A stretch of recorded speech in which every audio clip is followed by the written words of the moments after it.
ওনার বহু প্রশ্ন লিখেছেন যে আমার জীবনে বড় একটা ভুল হয়েছে।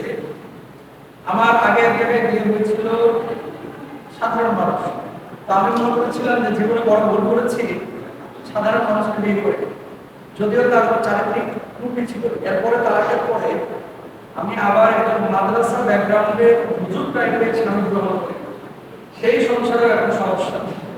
তাহলে হুজুর, সমস্যাটা কার, আমার নাকি আসলে আমার কপালের? আপনার কপালের দোষ নাকি আপনার দোষ, এটা তো আমি বলতে পারবো না। আমি ব্যাখ্যা করবো যে আসলে দাম্পত্য জীবনে এই ধরনের প্রবলেমে অনেকেই পড়ে, বিশেষ করে দ্বিতীয় স্বামী গ্রহণের পরে প্রথম স্বামীর সাথে যে আচরণগুলো আমাদের মেয়েরা করে থাকে আমাদের সমাজে, এর শিখি ভাবে করে প্রথম স্বামীকে ছাড় দিয়ে সংসারটা টিকে যেত। কিন্তু প্রথম সংসার যখন থাকে তখন কিন্তু এই ছাড় দেওয়ার মানসিকতা মোটেও থাকে, তখন খালি মার মার কাটার অবস্থা। চেয়ারম্যান সাহেবের মেয়ে আমি, আমার পেছনে গোটা এলাকা ঘোরাফেরা করতো, আর এখন তোমার সাথে বিয়ে করে আমি ঠিক হয়ে গেছি, এমন কথা বলে থাকে। সংসারটা ঠিক হলো, তারা হয়ে গেল। এরপর বিশ্বাস করেন দ্বিতীয় বিয়েটা যখন হয়, সেই বিয়ে প্রথম স্বামী ধরে তরকারিতে একটু লবণ মানে বেশি হলে কম হলে রেখে যেত, জামাই রাত্রেবেলায় কিছু না নিয়ে আসলে রেখে যেত।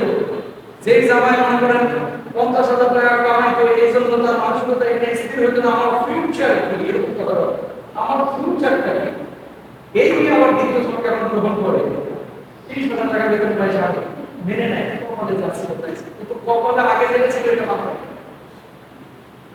কপালে আগে যেটা ছিল এটা মাত্র না। বিয়ের পর ম্যাক্সিমামই দেখবেন ঝামেলাগুলো 2-3 বছর হয়, প্রথম 2-3 বছর, কারণ একেবারে বুঝতে পারে না এবং নতুন জীবন তারও এগুলো আপনাদের করে বিয়ে সাথে করার পর আগে স্ত্রী হওয়া প্রথমে একটা হামলে করে ছাপায় করে কি পারে আর ফিউচারের কোনো সময় কি করে আছে, কেমন মেয়েটা আপনার ঘরে এসেছে, বাচ্চা কাচ্চা প্রত্যেকেই তার রিজিক নিয়ে কিন্তু আসে, দেখবেন প্রত্যেকেই রিজিক নিয়ে আসে।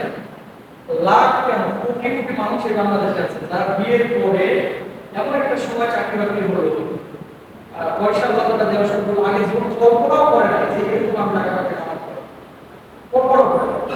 একটু সময় নেয়, একটু সময় নেয়, টাকা দেওয়ার চেষ্টা করে।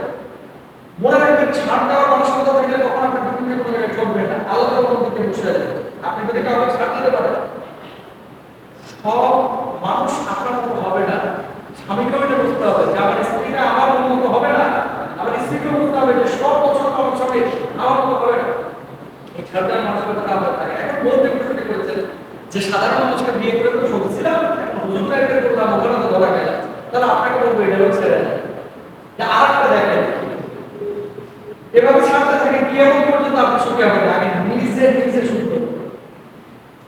অনেক মেয়েরা আমাদের কাছে শনিবার 70 করি সওয়াল জবাব, বিকেল 4টা থেকে 5টা। এই সওয়াল জবাবের সময় প্রশ্ন আসে, আমার মাথা একবার ঘুরে গেল যে মানুষ এরকম আছে সমাজের মধ্যে। এমন প্রশ্ন এসেছে হুজুর চেঞ্জ করতে করতে, যেখানে বিয়ে করি আমার চাইতে আমার মায়ের মাথা বেশি হবে, আর মেয়ের চাইতে মেয়ের মা মাথা হবে।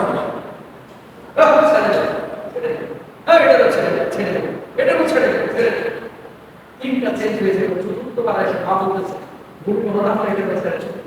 মারা ওই মেয়ে বড় করতে বলেছে বিয়ে কি আমি করতে হবে, আমি খেলে গেছি। সেটা হচ্ছে যখন পারিবারিক এই ধরনের দৈন্যতা তৈরি হয়, মানুষের সাহস অনেক সময় ওই যে ঘৃণা লাগে বলতেছে না, এই লেগেই বলছিলাম এখানে গিয়ে বসেছি, এই লেগেই বলছিলাম যে এই কাজটা করেছিলাম। কেন প্রবলেমটা আপনার কোন পরিবারের সমস্যা নেই বলেন? নবী আমাকে পরিবারে তো ঝগড়া করেছে, তাই বলে কি সবসময় একটি মা বাবা কাটা করতে ছিল তা মানসিকভাবে নিজেকে স্থির করেন।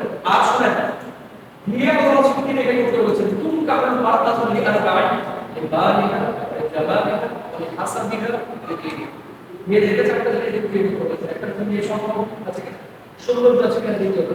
তুমি আবার মেয়ের বংশ মধ্যে দেখা 4 নম্বরে মেয়ের মা দেখে, এই তিনটা দেখেন তারা ঠিক মা বংশমর্যাদা সৌন্দর্য দিনদারি। আল্লাহ বলছেন দিনদারি তাকে কোনো কারণে বেশি হবে, কালো মেয়ে হোক জাতের মেয়ে কালো ভালো হবে। নবীজি নিজে বলেছেন, নবীজি নিজে বলেছেন দিনদারি তাকে কারণে ছেলেদের ক্ষেত্রে জিজ্ঞেস করে দেখবেন।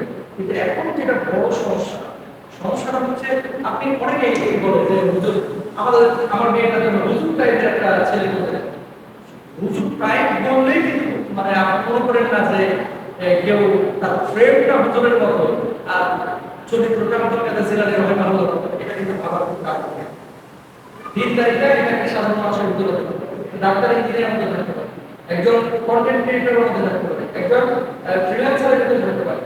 তো এখন ছেলেটা কতটুকু দিনদার এটা কিন্তু মাপা যায়, বোঝা যায়। তার আশপাশে বন্ধু বান্ধব তার সার্কেল মাপটা এগুলো করতে পারে। মাপ তাদের কিন্তু মাল আছে কিনা,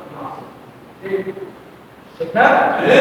মানুষটার কোনো মাল আছে কিনা, আমরা ফ্রিল্যান্সিং করে মাসে 3 লাখ কামান পাত্তা দেবে। অথচ রেলওয়েতে পিওনের চাকরি করে, সরকারি চাকরি মাই বেতন পায় 20,000 টাকা বা 21,000 টাকা, সরকারি চাকরি পিওনের সাথে দিয়ে দেবে। আর ফ্রিল্যান্সার যে 3 লাখ করে কামায় দিয়ে দেবে, এই সরকারি চাকরি। তার মানে কি মানুষ এখন সবাই খালি মালের পেছনে ছুটতেছে, টাকার পেছনে ছুটতে গিয়ে ছেলেও দেখতেছে মানে মেয়ের বাপের বাপের কাছে কিনা টাকা আছে কিনা, আর মেয়েও দেখতেছে ছেলের বাপের টাকা আছে কিনা, ছেলের কি ব্যাংক ব্যালেন্স আছে। টাকার পেছনে ঘুরতে ঘুরতে দিন দাঁড়িয়ে সময় নেয়। এরপর বাস যা বাপ্তায় হচ্ছে, বিয়ের পরে খালি হুজুরের পেছনে দৌড়াচ্ছে, পানি বোতল নিয়ে হুজুর পানি পড়া দেন, জামায় মাথা পানি পড়ার আগে এই দিনদারিতা এবং এই জিনিসগুলো খেয়াল করার দরকার ছিল। আমি আমার বোনকে প্রশ্ন করবো, মানে উত্তর যেটা দিতে চাই, দ্বিতীয়টার সাথে যেভাবে সংসার করতেছেন, হ্যাঁ যদি প্রকৃতপক্ষে খারাপ হয় আর 10 জন অপশনের পরে যে লোকটা খারাপ, আপনি এই সময়কে চেঞ্জ করতে পারেন, আপনি তালাক দিতে পারেন, তালাক দিতে পারেন যদি আপনার অধিকার আছে। আর আমার মা বোনেরা এবং ভাইয়েরা যারা এই পারিবারিক বা দাম্পত্য জীবনে এরকম একটা ঝামেলার মধ্যে আছে, আপনাদের বলবো তালাক কথা আপনারা এখন দিয়ে দিচ্ছেন। আপনারাও চিন্তা করতেছেন না আমার মেয়ের অভাব আছে, মেয়েও চিন্তা করতেছে আমার কি ছেলে অভাব আছে, বিয়ে শাদী করার ছেলে পাবো না, দুজন দুদিকে আলাদা হয়ে যাচ্ছে। সবচেয়ে বড় বিপদে পড়ে তালাক একটা হচ্ছে নিজের সরকার। এই সন্তানটা রাতের বেলা চাইলে কিন্তু আব্বু বলে রাখতে পারে, রাতের বেলা চাইলে তার মাকে কাছে পায়। আমি আমার সন্তান নিয়ে ঘুমাই রাতের বেলায়, আমার 2 সন্তান নিয়ে আমি রাতের বেলা বিছানায় ঘুমাই। এই যে অনুভূতিটা সন্তানের সাথে বাবার যে হৃদ্যতা, এই বন্ডিংটা তালাক যে সমস্ত ফ্যামিলিতে হয়েছে, এই বন্ডিং গুলো থাকে না। পরবর্তীতে ছেলেও কিন্তু পরবর্তীতে অনেক সময় মা হয়ে গেছে যে আমার বাপ আমার মায়ের কথা বলছে, আমার মা তো আমার সাথে কথা বলছে। পরবর্তীতে এই পরিবারটা মানে একটা জেনারেশন নষ্ট হয়ে যাওয়ার সম্ভাবনা থাকে।